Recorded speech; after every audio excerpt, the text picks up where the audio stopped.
오늘 우리에게 주시는 하나님의 말씀은 시편 84편 1절에서 12절까지 말씀입니다. 만군의 주님, 주님이 계신 곳이 얼마나 사랑스러운지요. 내 영혼이 주님의 궁전 때를 그리워하고 사모합니다. 내 마음도 이 몸도 살아계신 하나님께 기쁨의 노래 부릅니다. 만군의 주님, 나의 왕, 나의 하나님, 참새도 주님의 제단 곁에서 제 집을 짓고 제비도 새끼치 보금자리를 얻습니다. 주님의 집에 사는 사람들은 복됩니다. 그들은 영원토록 주님을 찬양합니다. 주님께서 주시는 힘을 얻고 마음이 이미 시온의 순례길에 오른 사람들은 복이 있습니다. 그들이 눈물 골짜기를 지나갈 때 샘물이 솟아서 마실 것입니다. 가을비도 샘물을 가득 채울 것입니다. 그들은 힘을 얻고 더 얻으며 올라가서 시온에서 하나님을 우러러 뵐 것입니다. 주 만군의 하나님, 나의 기도를 들어주십시오. 야곱의 하나님, 귀를 기울여 주십시오. 우리의 방패이신 하나님, 주님께서 기름을 부어주신 사람을 돌보아 주십시오. 주님의 집들 안에서 지내는 하루가 다른 곳에서 지내는 첫날보다 낫기에 악인의 장막에서 살기보다는 하나님의 집 문지기로 있는 것이 더 좋습니다. 주 하나님은 태양과 방패이시기에 주님께서는 은혜와 영예를 내려주시며 정직한 사람에게 좋은 것을 아낌없이 내려주십니다. 만군의 주님, 주님을 신뢰하는 사람에게 복이 있습니다. 제 개인적인 기쁨 중에 하나는 하나님의 나라 사람들을 만나는 겁니다. 어디 여행을 가게 되든지 또는 어떤 사람을 만나든지 하게 될 때 제 마음속에 있는 기대감은 이 사람이 하나님 나라 사람이 아닐까. 어디를 가면 꼭 마음속에 하나님의 나라 사람을 만나게 해주세요. 그런 마음을 가지고 사람들을 만납니다. 그러다 보니까 만남 자체에서 얻어지는 참 놀라운 복이 많습니다. 정말 하나님의 나라 사람을 만난다는 것은 참 행복한 일입니다. 하나님의 나라 시민들, 하나님의 백성들의 마음에는 특징이 있습니다. 그것은 그 마음에 하나님께로 향하여 가는 큰 길이 있는 겁니다. 마음속에. 그래서 하나님의 기뻐하는 뜻대로 사는 거예요. 그것을 오늘 이 시편 84편 5절에서는 시온을 향한 순례길이라고 그렇게 표현을 했습니다. 주님께서 주시는 힘을 얻고 마음에 이미 시온의 순례길에 오른 사람들은 복이 있습니다. 이 마음에 시온을 향하여 오르는 순례길이라고 말했는데 그것은 마음의 길이 있다는 거죠. 개역 개정판 성경에서는 마음의 시온의 대로라고 이렇게 표현을 했습니다. 그러니까 마음속에 하나님을 향하여 가는 길이 있는 거죠. 이 사람이 하나님 나라 백성의 특징입니다. 그렇게 만났던 하나님의 나라 사람 중에 그 하형록 목사님 얼마 전에 저에게 오셔서 또 주일 예배 설교도 해주셨는데 그 하형록 목사님이 계십니다.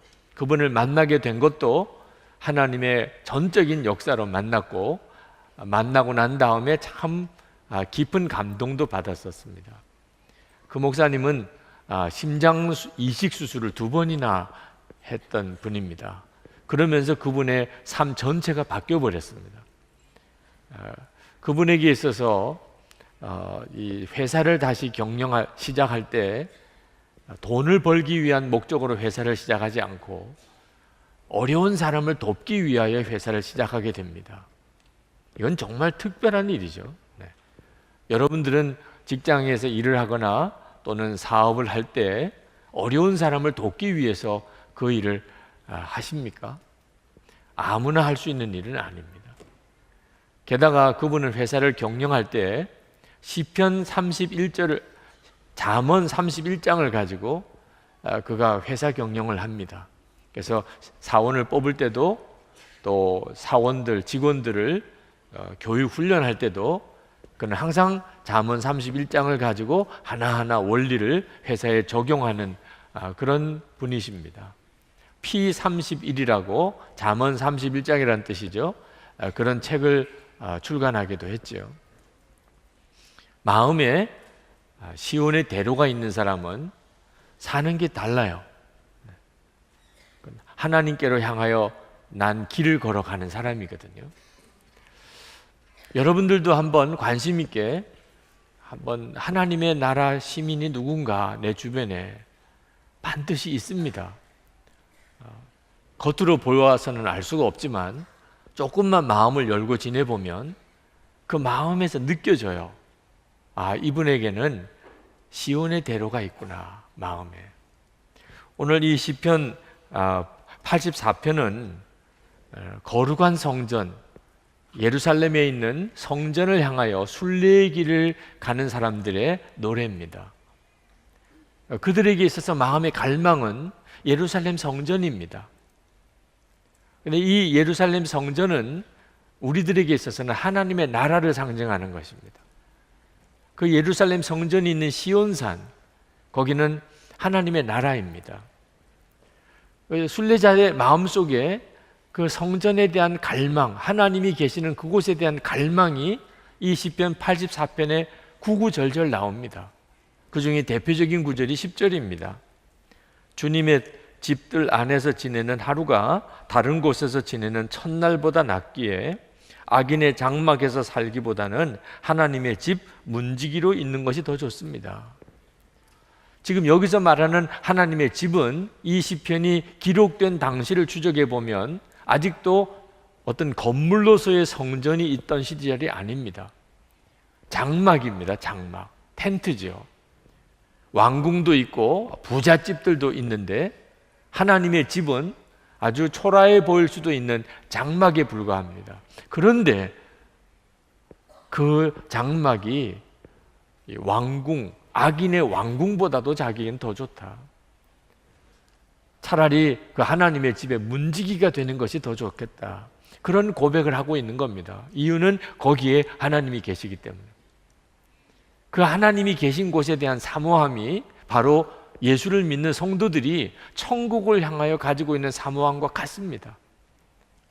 1절부터 4절까지는 이렇게 노래합니다. 만군의 주님, 주님이 계신 곳이 얼마나 사랑스러운지요. 내 영혼이 주님의 궁전뜰을 그리워하고 사모합니다. 내 마음도 이 몸도 살아계신 하나님께 기쁨의 노래를 부릅니다.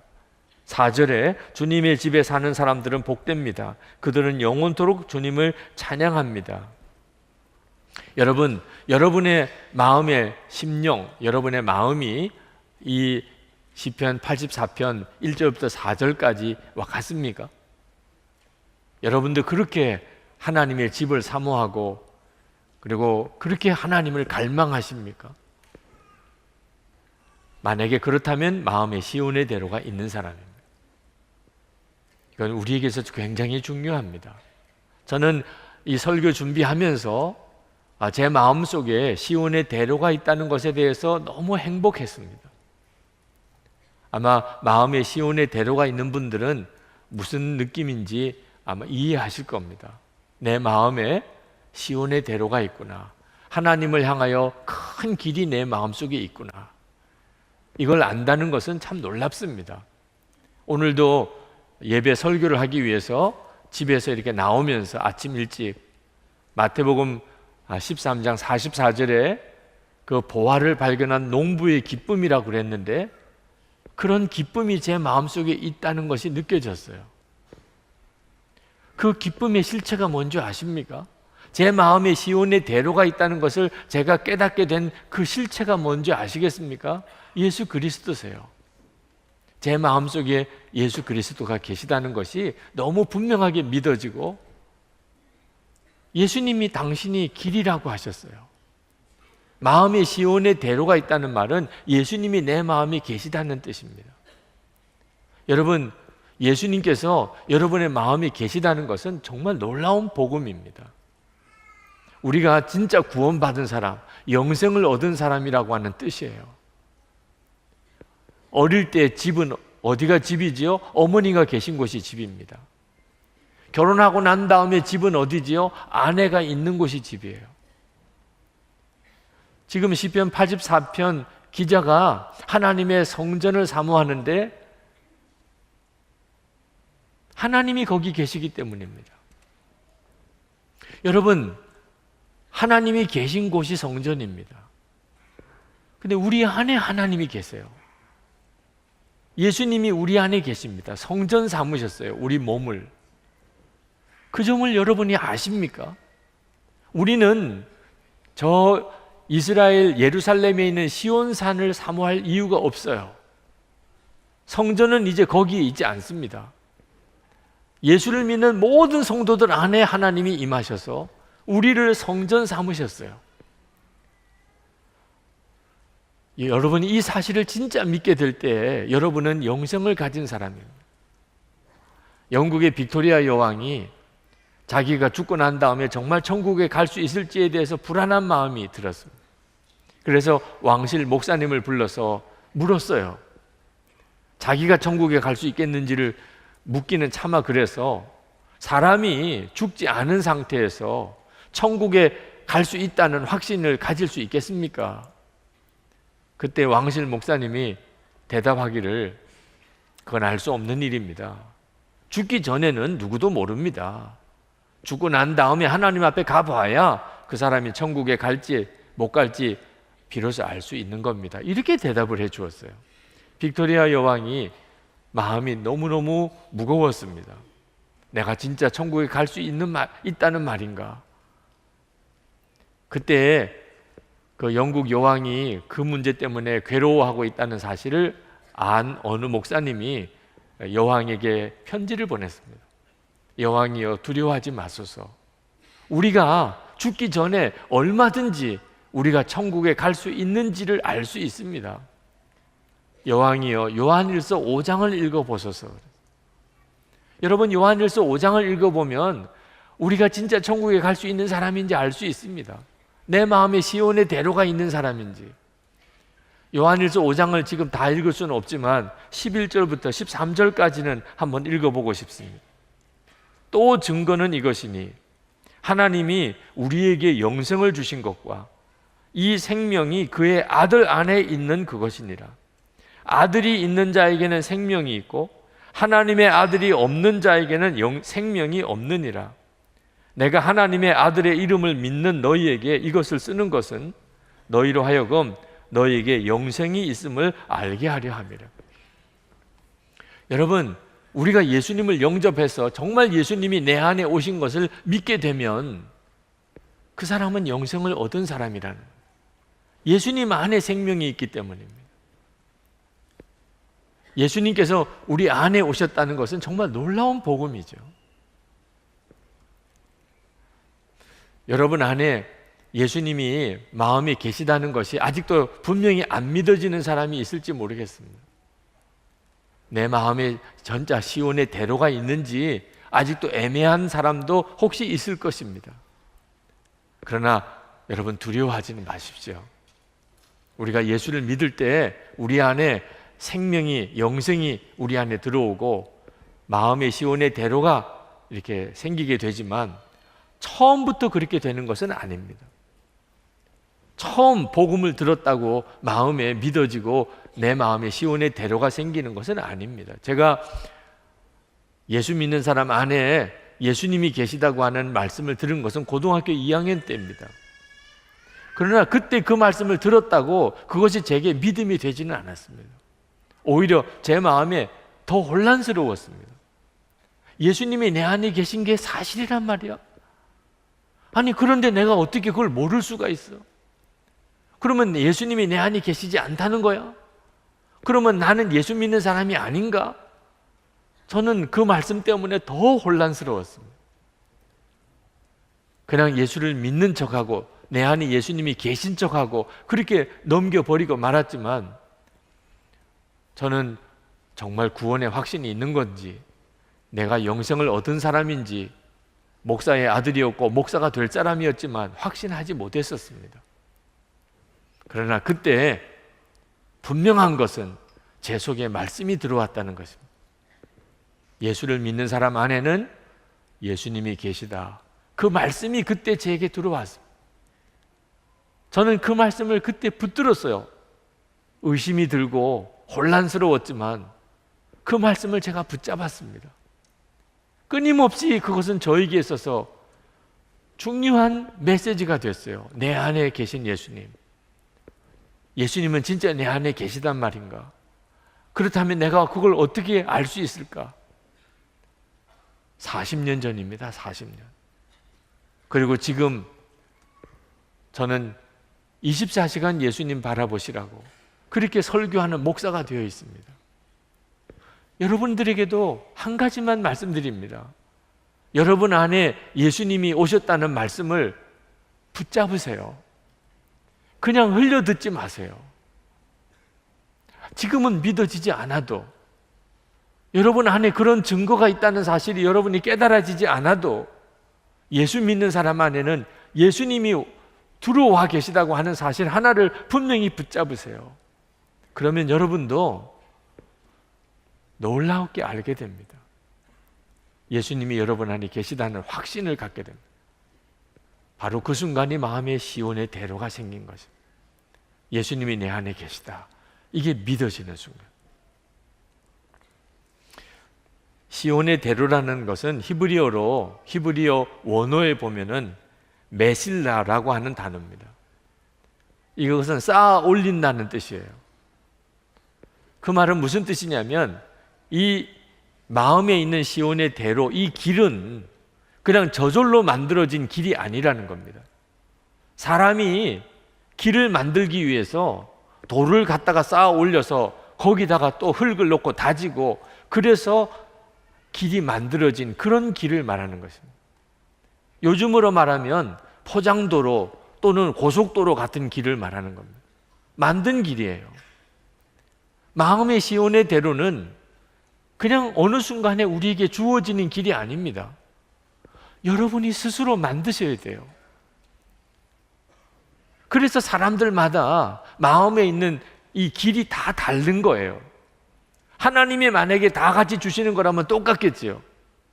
그러나 어떤 사람에게는 하나님을 향하여 가는 길이 너무나 크고 분명한 사람이 있는가 하면, 어떤 사람은 길은 있기는 있는데 그 길을 찾아보기가 어려울 정도로 혼란스러운 분도 있는 겁니다.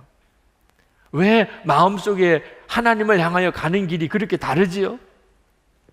그건 본인이 길이신 예수님을 따라가는 순종의 삶이 다르기 때문에 그렇습니다. 예수님 그분이 길이십니다. 그분이 우리 안에 오셨기 때문에 우리 안에는 누구나 다 생명의 길이 있습니다.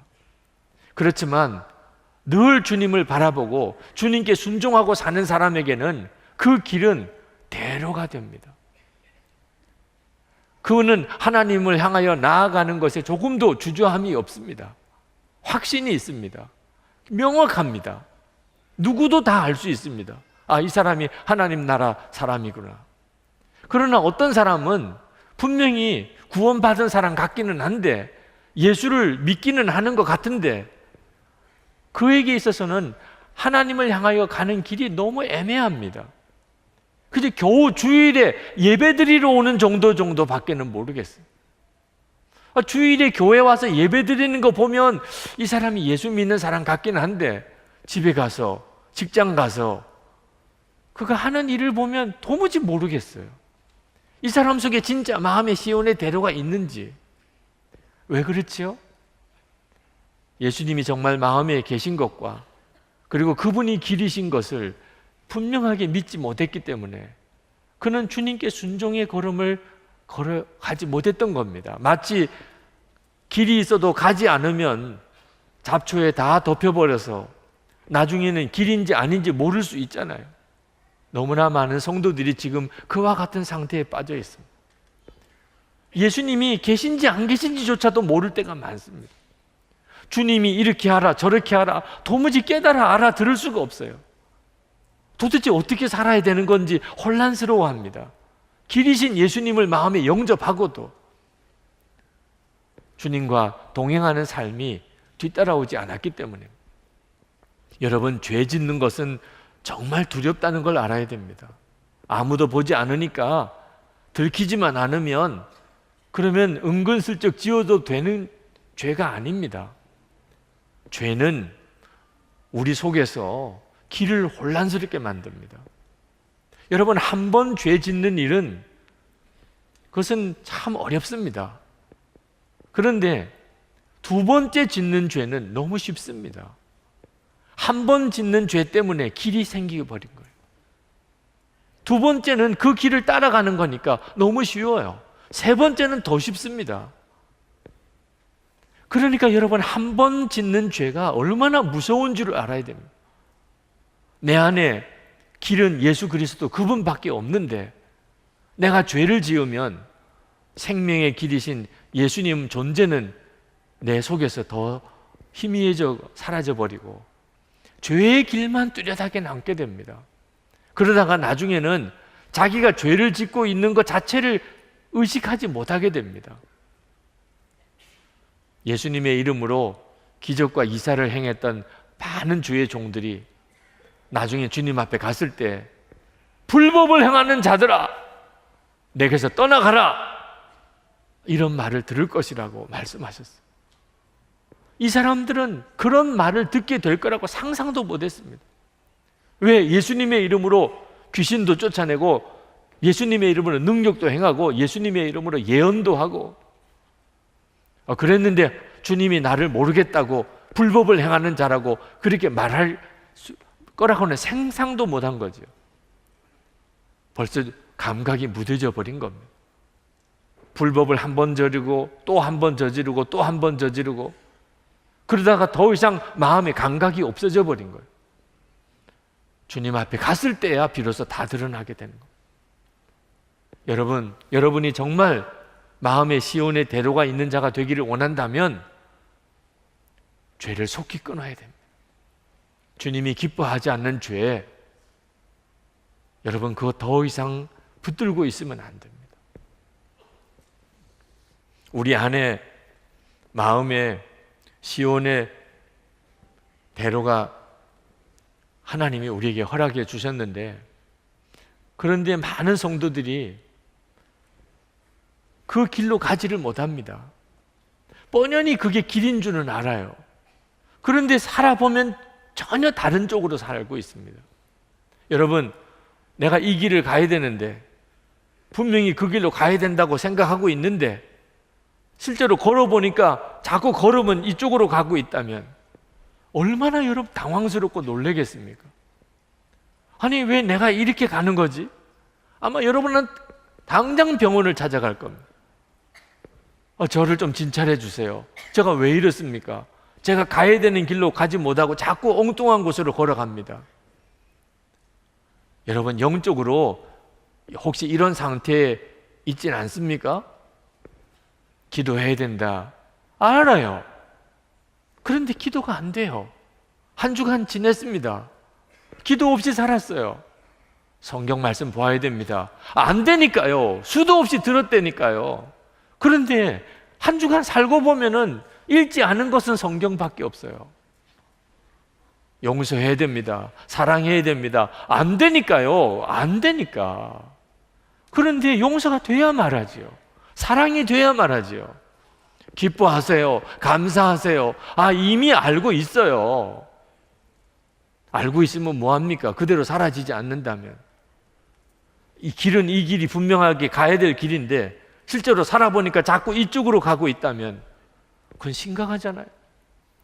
오늘 혹시 여러분 중에 내가 지금 심각한 상태에 있구나, 내 속에 길이 없는 건 아닌데 내가 실제로 사는 것은 전혀 다른 길로 살고 있다면, 여러분 몸이 비틀거리면서 제대로 걷지 못하는 증상이 올 때 그 심정으로 하나님께 기도해야 되는 겁니다.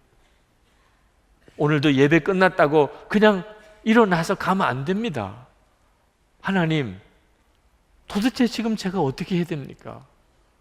하나님, 길은 가르쳐 주셨습니다. 주님, 제게도 주님은 계속 말씀하고 계십니다. 그런데 그렇게 사라지지 않습니다. 여러분이 정말 간절한 마음으로 주님께 매달리셔야 됩니다. 그러면 반드시 하나님이 여러분을 도우세요. 이걸 깨닫지 못하면 그러면 이렇게 방황하고 살다가 그렇게 인생이 끝나버립니다. 그리고는 주님 앞에 서야 돼요. 청장년 성도 한 분이 상담을 해 오셨어요. 그 상담의 내용은 자유행위에 대한 것입니다. 그는 성적인 욕구를 발산하기 참 고민스러워하고 있었어요. 그렇다고 해서 성매매를 하는 것은 너무 나쁜 죄라고 생각이 들었어요. 그러면 성매매도 하지 않고 성적인 욕구를 발산하려면 차라리 자유행위 정도쯤은 허락해 주는 게 좋지 않겠느냐. 목사님, 그게 그렇게 나쁜 죄는 아니잖아요. 그런 내용이에요. 저는 이 시간에 자유행위가 죄냐 아니냐 하는 것을 말씀하고 싶지 않습니다. 그건 불필요한 이야기예요. 핵심은요, 나와 함께 계시는 예수님, 그 예수님과 함께 할 수 있는 일이냐 하는 것이에요. 예수님이 지금 내 안에 계십니다. 내 속에 어떤 성적인 욕구가 강해요. 그러나 문제는 주님과 함께 할 수 있는 일이냐 하는 거예요. 성매매를 할 수 없다면 자유행위도 문제가 있는 거죠. 주님 앞에서 부끄럽지 않겠습니까? 우리에게 있어서 문제는요, 예수님이 너무 작으신 주님이세요. 주님이 의식도 안 돼요. 존재감도 없어요. 저는 신학교 다닐 때 1학년 때 미성년자 불가 영화를 보고 엄청 마음에 죄책감이 들었어요. 하나님 앞에 나가 기도할 때 하나님께서 다시는 이런 영화를 보지 않겠다고 내게 약속하라, 그런 마음을 저에게 주셨어요. 분명히 하나님이 그런 마음을 주셨어요. 근데 저는 하나님 앞에 그렇게 약속 못했어요. 그런 영화를 다시 보지 않는다는 것은 저에게 있어서 너무 슬픈 일이었어요. 그렇게 느껴지더라고요. 그게 그때의 제 실상이에요. 저에게 있어서 예수님은 크신 분이 아니셨어요. 예수님은 저에게 기쁨의 이유가 아니셨어요. 그러니까 모든 것이 다 갈등이 되고 흔들리는 겁니다. 그게 바로 마음의 시온의 대로가 없는 사람이에요. 25년이 지났습니다. 주님은 그런 저를 놓치지 아니하고 다시 저에게 물으셨어요. 그때는 제가 교회 담임자로 있을 때입니다. 부목사님들하고 기도회 할 때예요. 기도 제목이 우리 목사인 우리부터 거룩하기를 기도하자. 하나님, 담임 목사인 저는 어떻게 하는 게 거룩한 것입니까? 그때 하나님께서 저에게 너무나 분명하게 말씀하셨어요. 혼자 있을 때 나를 바라보는 것이다. 제가 그 음성을 들었을 때 25년 동안 하나님은 한결같이 그 말씀을 하셨다는 걸 알았어요. 제가 신학교 1학년 때 미성년자 불가 영화를 보고 그때 똑같은 말씀을 하셨었구나. 혼자 있을 때 나를 바라보는 것이다. 너 그렇게 살아야 돼. 내가 너와 함께 있음을 너가 진짜 믿어야 돼. 제가 하나님의 그 말씀을 듣고 그때 꼭불하셨어요. 25년 지나서 제게 달라진 것이 있었습니다. 그것은 주님을 바라보는 것에 대해서, 혼자 있을 때 주님을 바라보는 것에 대해서 기쁨으로 받아들였다는 거예요. 25년이 지나는 동안에 저에게 시온의 대로가 생긴 거예요. 혼자 있을 때 주님을 바라보고 사는 것이 기쁨이에요. 그게 답이라고 느껴졌어요. 그러면 뭐가 갈등이죠?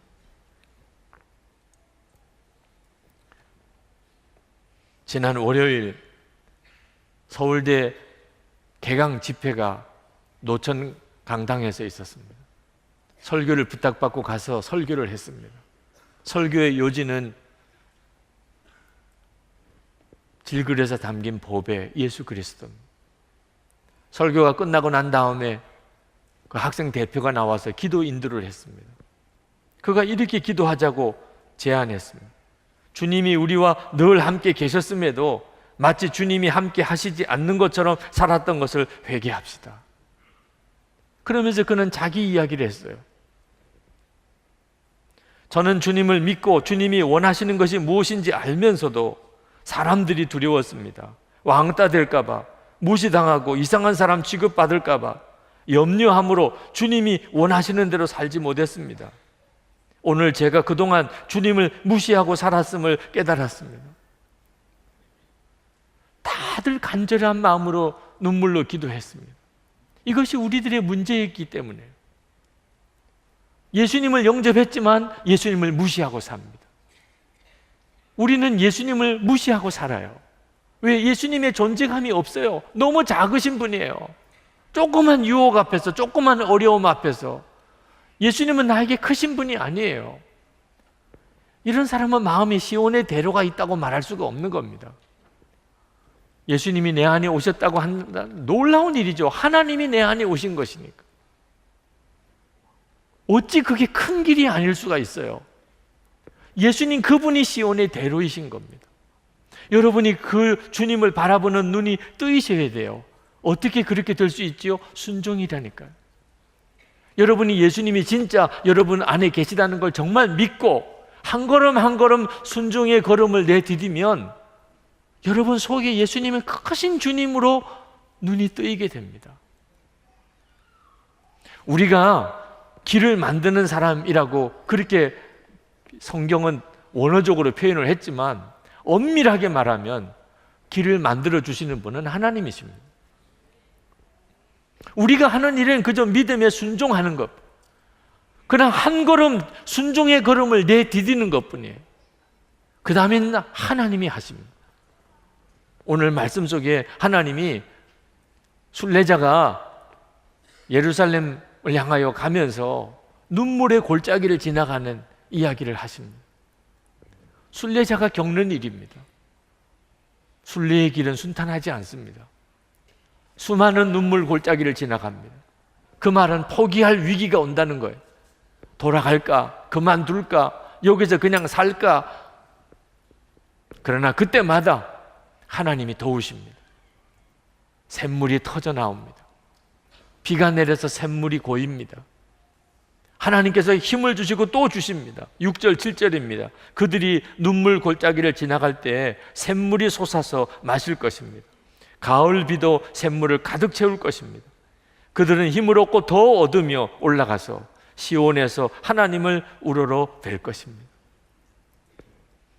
이 순례자가 순례의 길을 갈 때 그 길을 끝까지 가게 해주시는 분은 본인이 아닙니다. 본인은 순례의 길을 시작한 것뿐이죠. 그 다음에는 하나님이 힘을 더해 주셔서 하나님 앞에까지 가도록 만들어 주신다는, 우리가 천국을 가는 삶도 마찬가지입니다. 나는 저 천국을 갈 거야. 하나님 앞에 나는 갈 거야.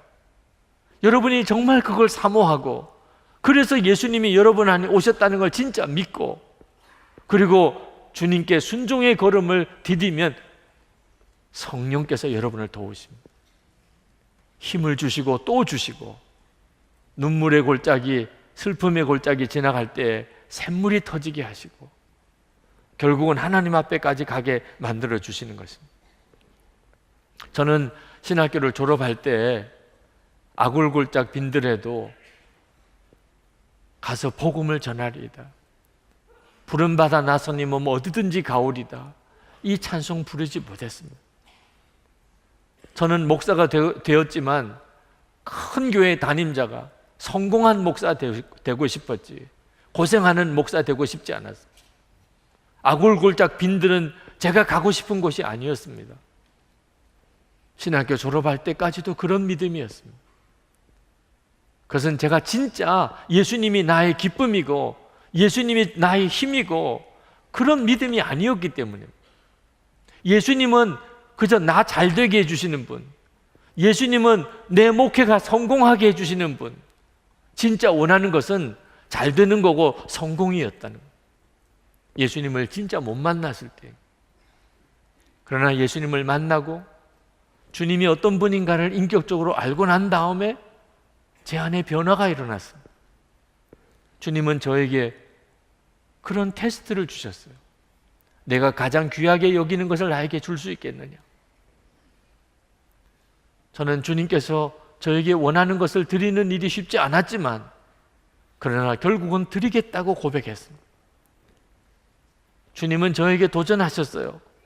옥토밭이 아니고 돌짝밭 사명을 주님 귀하게 여기겠습니다. 이 고백도 쉬운 고백이 아닙니다. 세상에 누가 옥토밭 가고 싶지 돌짝밭 가고 싶겠어요. 그러나 결국은 그 고백을 눈물로라도 올려드렸습니다. 주님을 아는 눈이 뜨이기 시작하니까 내가 진짜 붙잡아야 될 것은 예수님 그분이지, 세상에서 잘 되는 것, 편하게 되는 것, 성공하는 게 아니라는 것을 알게 되었기 때문에 지금 생각하면 너무 부끄럽지만 울면서라도 고백을 했습니다. 주님, 저는 주님을 더 원합니다. 그리고 지금 이렇게 된 거예요. 주님이 도와주세요. 처음에는 우리 안에 예수 그리스도가 시온의 대로같이 여겨지지 않습니다. 오늘 이 예배를 드리시는 여러분, 또 방송으로 영상으로 이 설교를 들으시는 분들 중에 아직도 마음에 시온의 대로라고 여겨지지 않으시는 분이 있으실 거예요. 예수님은 분명히 믿었지만 아직도 갈등도 많고 시험도 많고 흔들리기도 하고, 여러분에게 도전합니다. 여러분의 마음속에 시온의 대로가 되게 해주실 분은 주님이신데, 여러분이 주님을 정말 신뢰하고 순종의 걸음을 내디디는 것이 필요합니다. 그러지 않으면 주님도 어떻게 해볼 수가 없어요. 여러분, 시편 기자가 3절 말씀에 제비와 참새 이야기를 합니다. 만군의 주님, 나의 왕, 나의 하나님, 참새도 주님의 제단 곁에서 제 집을 짓고 제비도 새끼칠 보금자리를 얻습니다. 성막에, 주님 하나님의 성막에 거기에 제비와 참새가 집을 짓는 것을 아마 이 시편 기자가 보았던 것 같아요. 그리고 그걸 노래했어요. 이유는 시편 기자 자기가 꼭 그 참새와 제비 같다고 느꼈기 때문이 아닌가 싶습니다. 이 시편 84편은 고라의 자손이 쓴 것입니다. 여러분, 고라가 누군지 아십니까? 민수기 16장에 고라가 나옵니다. 그는 모세를 대적한, 모세를 반역한 그런 아주 악한 사람입니다. 250명 무리를 작당을 해서 아주 모세를 작심을 하고 모세를 대적했던 사람. 하나님이 이 고라에게 진노하셔서 땅을 갈라 그 250명 몽땅 다 그 땅 속에 생매장을 한 그런 끔찍한 사건이 민수기 16장에 나옵니다. 그랬던 사람이 고라예요. 그런데 성경에 보면 하나님이 고라를 그렇게 처벌하셨지만 고라의 아들들은 죽이지 않았다고 그랬습니다. 그 고라의 후손들이에요. 자기의 조상인 고라는 그렇게 하나님을 대적하고 끔찍하게 죽었습니다. 그런데 다윗의 시대에 이 고라의 자손들은 성전을 섬기는 자로 뽑힙니다. 찬양대로 뽑히고 성전 문지기로 뽑힙니다. 그들은 그것이 너무 감격스러웠어요.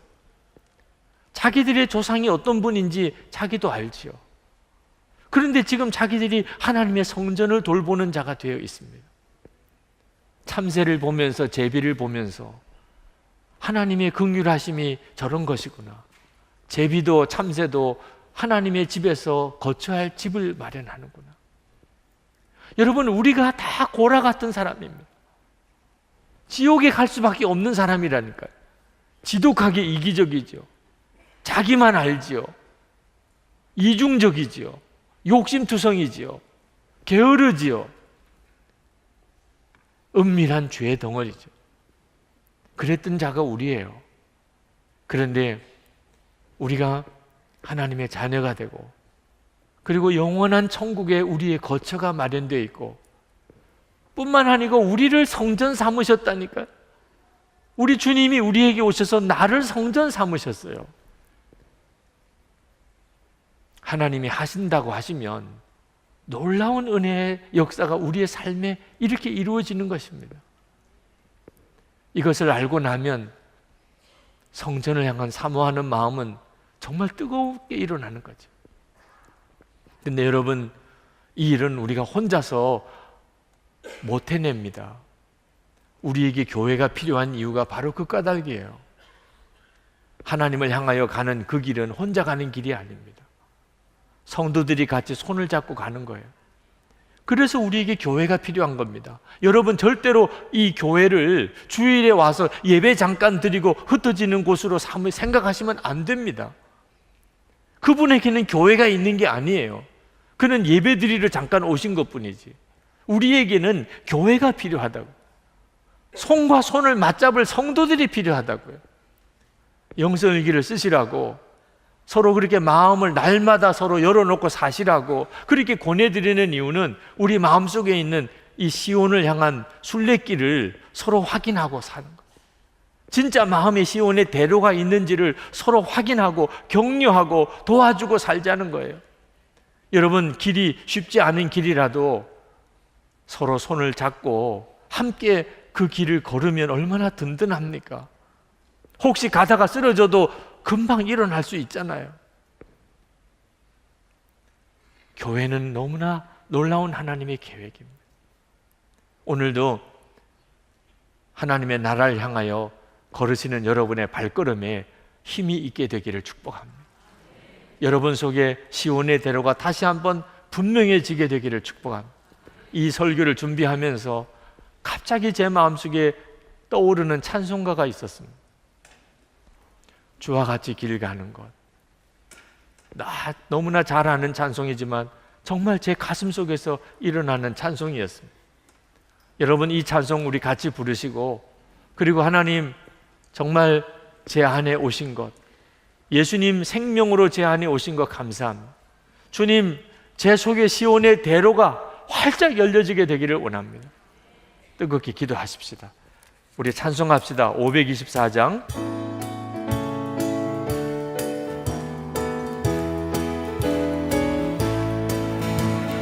갈 길을 밝힌 보이시니 주 앞에 빨리 나갑시다. 우리를 찾는 구주 예수 곧 보라시네. 죄악 벗은 우리 영혼은 기뻐 뛰며 주를 보겠네. 하늘에 계신 주 예수를 영원히 섬기니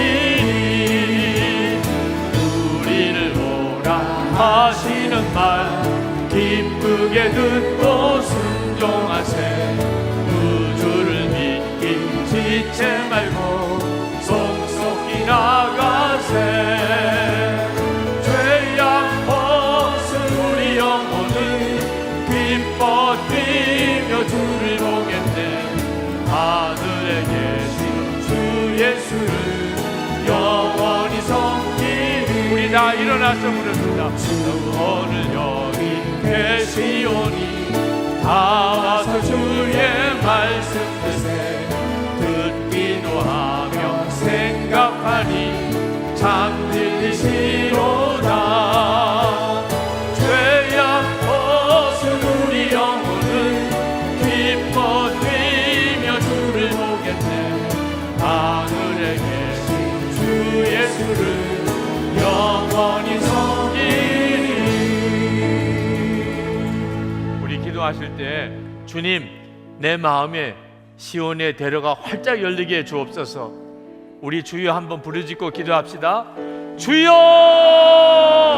할렐루야. 크고 놀라우신 하나님 은혜를 하나님 감사합니다. 하나님 역사하시고 주관하시는 주의 은혜를 찬양합니다. 아버지 하나님, 이제는 정말 주께서 하시옵소서. 하나님, 종이 주님이 주시는 말씀을 전했습니다. 하나님, 주께서 허락하신 대로 하나님 전했습니다. 그러나 하나님, 마음의 시온의 대로가 활짝 열리게 하실 분은 주님이십니다. 하나님, 주를 바라보는 눈을 열어주실 분은 주님이십니다. 사랑하는 성도들의 마음의 심령에 하나님 명확함을 주소서. 하나님, 방황하고 흔들리는 하나님 마음을 분명히 붙잡아 주소서. 하나님, 주님을 향하여 나아가는 하나님 그 걸음에 힘을 더하여 주소서. 기쁨과 감사와 감격, 하나님 사모함과 갈망을 하나님 주소서. 하나님의 나라 주님의 앞에 하나님 서게 되는 그날을 하나님 바라보는 하나님 기쁨과 감격을 하나님 주시기를 원합니다. 지금도 함께 계시고 말씀하시고 역사하시고 깨우치시고 위로하시고 힘주시는 주님의 은혜를 하나님 놀랍게 부어주시기를 원합니다. 하나님, 크시는 종을 도하여 주신 주님 감사합니다. 하나님, 아버지 하나님, 오늘도 저희들이 은혜를 사모하는 마음으로 왔습니다. 말씀을 사모하여 왔습니다. 성령의 역사를 사모하여 왔습니다. 하나님, 말씀을 주셨으니 이제는 우리의 마음의 심령에 시온의 대로가 활짝 열리게 해 주시옵소서. 그저 주 예수님이 함께 계시다고 막연하게 들은 것이 아니고 이제는 정말 주님을 만나고 주님이 함께 계심을 알고 주님이 말씀하시는 것을 듣고 주님이 인도하심을 보게 하여 주시기를 원합니다. 하나님, 마음에 시온의 대로가 있어 하나님을 향하여 나아가는 걸음에 힘을 주시기를 원합니다. 확신을 주시기를 원합니다. 흔들림이 없게 해주시기를 원합니다. 하나님, 주님과 동행하는 삶에 기쁨을 부어주셔서 주님과 동행하는 삶 속에 하나님의 능력을 부어주셔서 주님, 사랑하는 성도들의 머리에 이 시간에 안수하소서. 성령께서 하소서. 주님, 마음의 심령에 눈을 온전히 열어 주를 보게 하시고 하나님 가야 될 길이 명확하게 보이게 하시고 주여 그 걸음을 복을 주소서. 순종의 걸음에 역사하여 주소서. 오늘도 하나님 이 자리에 예배 드리는 성도들 중에 한 사람도 빠짐없이 오늘 이 말씀을 육성으로 듣든지 영상으로 보든지 한 사람도 빠짐없이 하나님 앞에 다 설 수 있게 되기를 원합니다. 주여 그렇게 인도해 주옵소서. 오늘도 하나님 앞에 예배 드리고 마음을 다하여 감사의 예물을 주께 올려드린 성도들, 온전한 10의 1조를 주께 드린 성도들, 선교헌금을 드린 성도들, 각가지 제목이 있지만 하나님께 감사한 마음을 드린 성도들을 주님 복을 주시기를 원합니다. 저들의 예배가 되게 하시고 감사가 되게 하시고 저들의 마음의 소원과 사모함을 주여 받아주소서. 하나님의 손에 심령의 충만함을 주시고 육신의 놀라운 치유를 주소서. 가정의 회복과 자녀들을 붙들어 주시고 기업의 복을 주시고 사명의 길을 감당할 능력을 더하소서. 정말 은혜와 복의 통로가 되게 하시고 어디서든지 기쁨의 이유가 되게 하시고 주위에 있는 모든 사람들에게 살아갈 힘이 되고 하나님의 은혜에 하나님 원천이 되게 해 주옵소서. 하나님, 이 민족을 주님이 결코 포기하지 않으신 걸 믿습니다. 분명한 통일이요, 그리고 분명한 평화입니다. 전쟁 없는 십자가로 이루어진 통일, 주님 허락해 주실 줄 믿습니다. 억류된 이면수 목사님과 많은 고통당하는 주의 종들, 성도들을 주님께 부탁합니다. 하나님, 세계 열방에 나가 있는 선교사님들, 땅끝까지 복음이 전해지고 주님 오시리라고 약속하신 말씀을 붙잡고 모든 종족에게 복음 전하기 위하여 나가 있는 선교사님들, 오늘도 주의 손에 사로잡으셔서 위로해 주시고 힘 주시고 은혜 주시고 기쁨 주시옵소서. 주 예수 그리스도의 은혜와 하나님 아버지의 사랑하심과 보혜사 성령의 교통하심이 오늘도 하나님께 나와 예배하고 돌아가는 모든 성도들과 함께 하시기를 축원하옵나이다. 아멘.